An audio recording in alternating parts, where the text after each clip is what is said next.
Honourable Member for Thunder Bay, Rainy River. Thank you, Madam Speaker, and I'm very pleased to rise to speak on this motion for a number of reasons, which will become self-evident as I chat.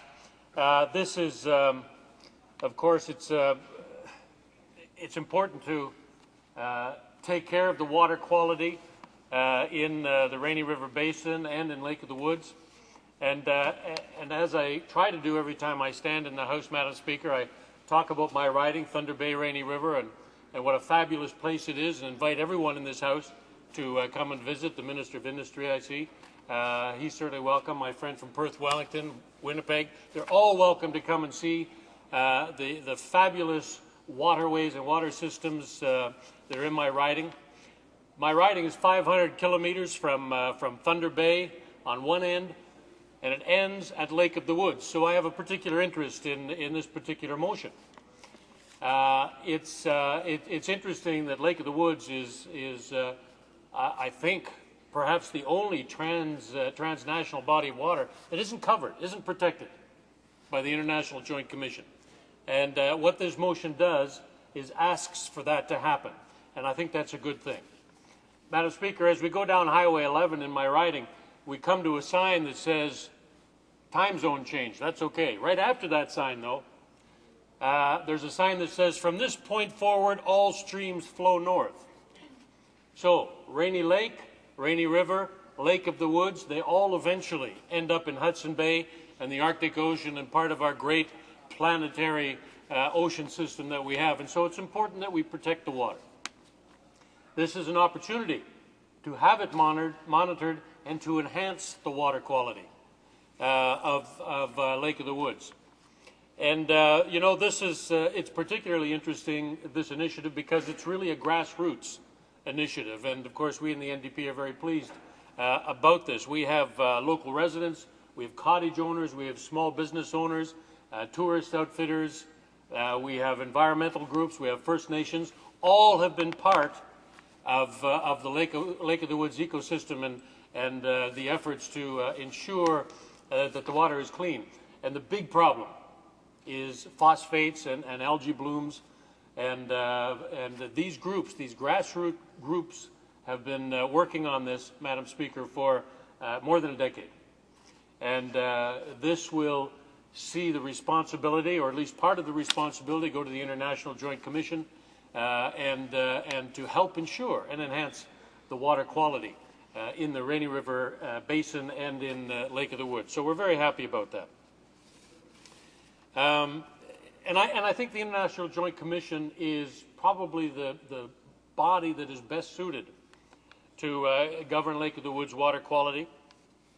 But a reference is needed in this motion, should the government decide to act on it.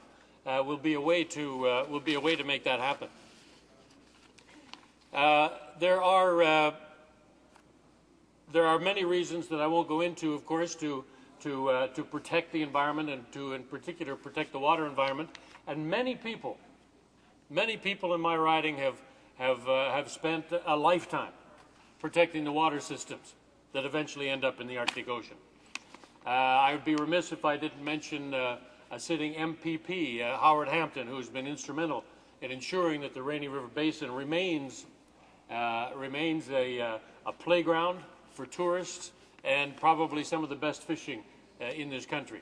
And it's through efforts of people like Howard Hampton and other grassroots organizations that have made this part of Canada such a fabulous part.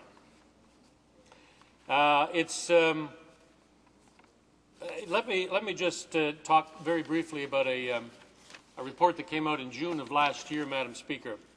It was released by the International Joint Commission, and it examined the links between human health and water-related issues in Lake of the Woods and the Rainy River Basin.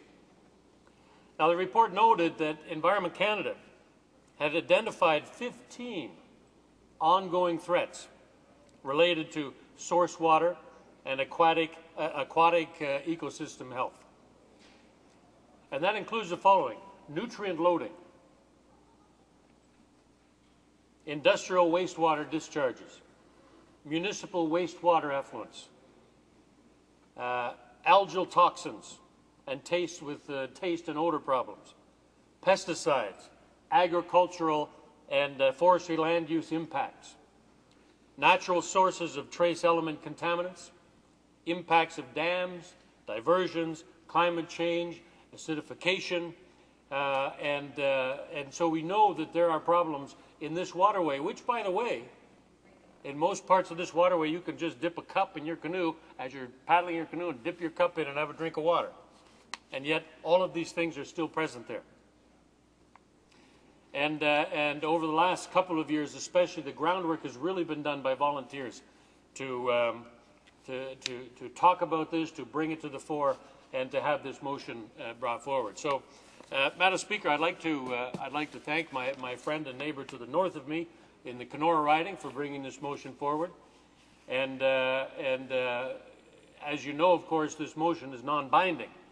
And I would like to ask the government to ensure that they act on this motion. They can do it quickly.